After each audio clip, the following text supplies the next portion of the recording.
Well, I want to share a specific example, which predates this, but I've been predicting for years. I was actually asked to speak in Jamaica in May last year, and everyone I talk to says, "Wow, Jamaica, how cool is that?" But it's 27 hours on a plane. I was about to say it's not exactly in your neighborhood, I think. Yeah, as long as So it was 27 hours to get there with 3 different flights. I had to fly from Melbourne to LA, from LA to Miami, and from Miami to Kingston, Jamaica. And it would have been a total of 27 hours in the air, not including the waiting time. It makes me sick even to think about it. So That's those right. people must be really important to you that you made it all through. So But okay. here's what happened. Yeah. What I said was, this is May 2019, can we do this via Zoom? And then their initial reaction was, no, Keith, no, we want you to come here. We'll put you up in a 5-star hotel. We'll pay your airfare. Can you please come? And I said no. And I couldn't believe it. Everyone I talked to just cannot believe that I said no. But it's 27 hours of my life that I'm never going to get back. Oh, and it's more than that, because after 27 hours like this, you feel not good Terrible. for 54 hours, okay? And That's then right, some more. So.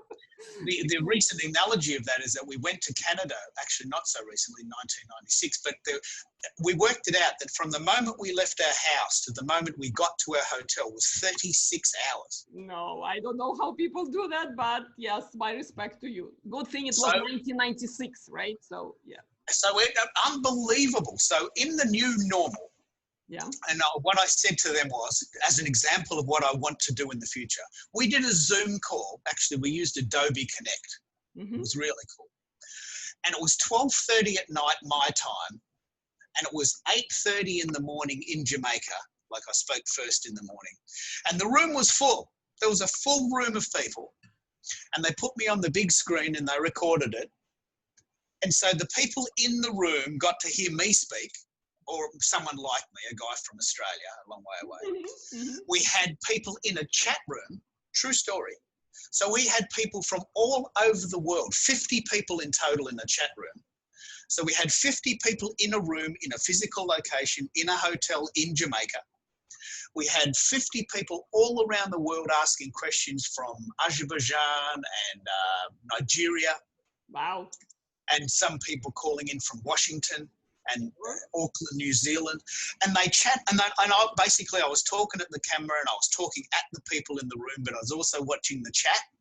So people in the room put their hand up and we answered their question. Yeah. People in the chat room asked a question and I answered that question.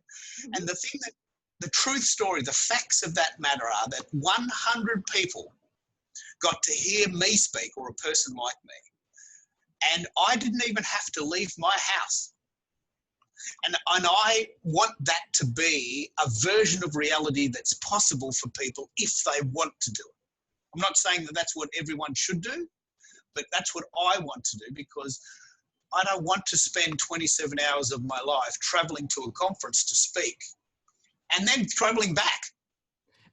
And then feeling bad for a week after, because it's not an easy experience. You get it.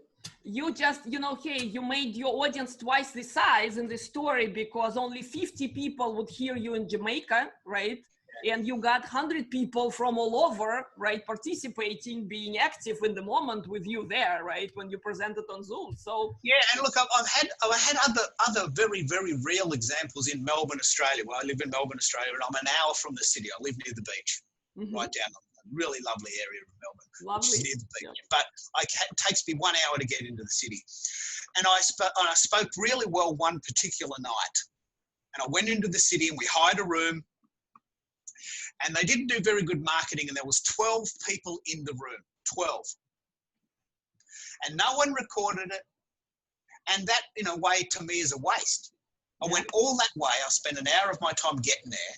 I spoke for an hour, including questions, but no one recorded it. And then I spoke, and then I came home an hour. And in a way, I only affected 12 people's lives.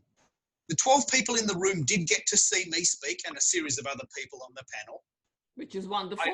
I affected 12 people's lives. But last week, I did an interview and I put a video on Twitter and 1,400 people saw that in one day. That's the difference. That's an amazing power of digital technology. So, wow. Good for you. And for those So I did the interview and this interview, and we're doing this. We're going to set an intention. We're doing this with this interview that I spoke to you. Yep. Which is the equivalent of going into the city. But if there was only 12 people in the room, I felt a little bit cheated. Like I'd gone to a lot of effort. I got into the city, I got excited, I got a new shirt, I had a shave, I washed my hair, I put some new clothes on. And, you know, I'm joking to make a point, but the point is that I went into the city and I went to all that effort, which up until now has been the normal. Everyone does this. But then when I got home, I thought, you know what, only 12 people saw that conversation and it sucked up 3 hours of my life. And most importantly, this is the most important part, it was at night, so I didn't spend the night with my wife. Exactly. It's a very important point because Australians are very into work-life balance. Yep. If I'm going to work hard at night, there has to be a benefit. Yeah. Otherwise, I'd just rather have a cup of tea and watch TV and be with my wife because we're very close. And so if I'm going to sacrifice my personal time, there has to be a benefit, a business benefit or a promotional benefit. Something tangible that you can be proud of. Something tangible. Yeah. And then the next day I did an interview on the television or the radio or the internet, and 1,800, I remember this specifically, 1,800 people saw that interview the next day. And I'm thinking, it's such a no-brainer.